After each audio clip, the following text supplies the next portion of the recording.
பங்குச்சந்தை பகுப்பாய்வில் கூறப்படும் காணொளியை காண வந்த அனைத்து நண்பர்களுக்கும் வணக்கம். பங்குச்சந்தை கூறப்படும் காளைய நிலை கரடியின் மதிப்பு எந்த அளவிற்கு பங்குச்சந்தையில் தனித்துவத்தை ஏற்படுத்தி வருகிறது என்பதை பற்றி நமது காணொளியில் தெளிவாக சொல்கிறோம். பங்குச்சந்தையில் கூறப்படும் கருத்துக்கள் அனைத்தும் தனிப்பட்ட கருத்து, கல்வி நோக்கத்துக்காக மட்டுமே கூறப்படுகிறது. வாங்க காணொளி உள்ள போலாம். பின்எஃப்டி திங்கட்கிழமை பங்குச்சந்தையுடைய காலையோட நேர்மறை, கரடியோட எதிர்மறை மற்றும் நிலை மதிப்பை பார்ப்பதற்கு முன்பு இன்று பங்குச்சந்தையில் நிலை மதிப்பு எவ்வாறு செயல்பட்டது என்று சொல்லி பார்ப்போம்.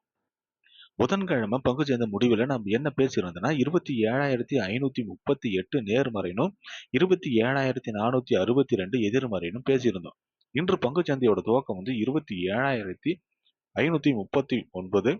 இது ஒரு நேர்மறையான துவக்கம் தான். துவக்கம் கிடைச்ச உடனே காளைகள் இலக்கு 1 27,562 என்ற நிலையை அடையாங்க. அங்கு கரடிகள் தடுத்து நிறுத்தி நேர்மறைக்கு கீழே வராங்க. நேர்மறைக்கு கீழே வந்த கரடிகள் காளைகளை நேர்மறைக்கு மேல அனுப்பாம அங்கிருந்து எதிர்மறைக்கு வராங்க. எதிர்மறைக்கு வந்த கரடிகள் காளைகளை எதிர்மறைக்கு மேல அனுப்பாம கரடியோட இலக்கு 1 27,428 என்ற நிலை அடைகிறாங்க. இன்று பங்குச்சந்தையோட முடிவு 27,432 என்ற நிலையில் இன்று பங்குச்சந்தை முடிவடைகிறது. இதை பொறுத்து திங்கட்கிழமை பங்குச்சந்தையுடைய காலையோட நேர்மறை மற்றும் எதிர்மறையை பார்க்கலாம். நிஃப்டி இன்று பங்குச்சந்தையோட முடிவு 27,432. இதை பொறுத்து திங்கட்கிழமை பங்குச்சந்தையுடைய காலையோட நேர்மறை 27,438. இலக்கு 1 27,498, இலக்கு 2 27,562.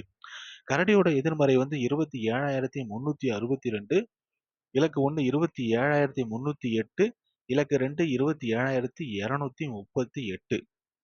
பங்குச்சந்தை பகுப்பாய்வில் கூறப்படும் கருத்துக்கள், நிலை மதிப்புகள் உங்களுக்கு பிடித்திருந்தால் லைக், ஷேர், சப்ஸ்கிரைப் பண்ணுங்க. உங்கள் கருத்துக்களை கமெண்ட் பாக்ஸில் தெரிவிக்கவும். நன்றி.